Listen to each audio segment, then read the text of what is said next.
said that in order for a military campaign to be successful on the American side, that what we would need, and all we would really need, is to have a sort of accompany it with a public diplomacy campaign.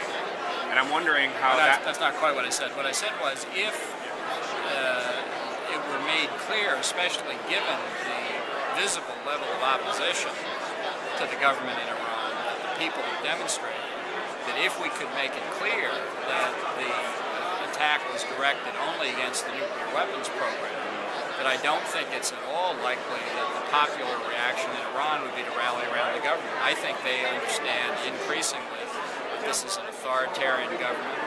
It's a military dictatorship. Even Secretary Clinton says that.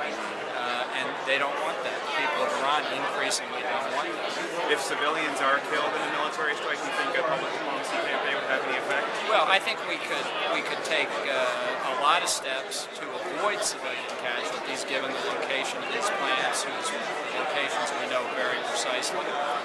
And I think that's something we do in the U.S., and I think the Israelis do it as a matter of basic morality. Right, but I think it's like an eventuality that you're going to have civilian casualties. Do you think the public... I don't accept that, and I do think that it's important that we take every step possible to avoid that kind of outcome, and I think we'd be successful. Given where these plants are located, which we know, I think it's very possible to do that. So if there's a military strike by us or the Israelis or whomever, you don't think there'll be any more I can't say that. I'm sure things could go wrong. That's what I'm saying. If they do, would a public diplomacy campaign work? Yes, I think it would. I think it has to be explained that this would be an effort against the military regime's nuclear weapons program, not directed against the people of Iran at all.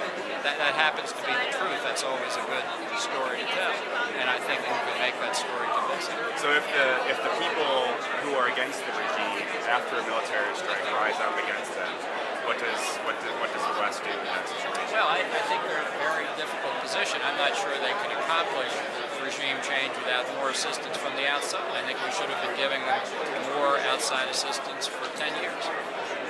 Okay. Okay, thanks a lot.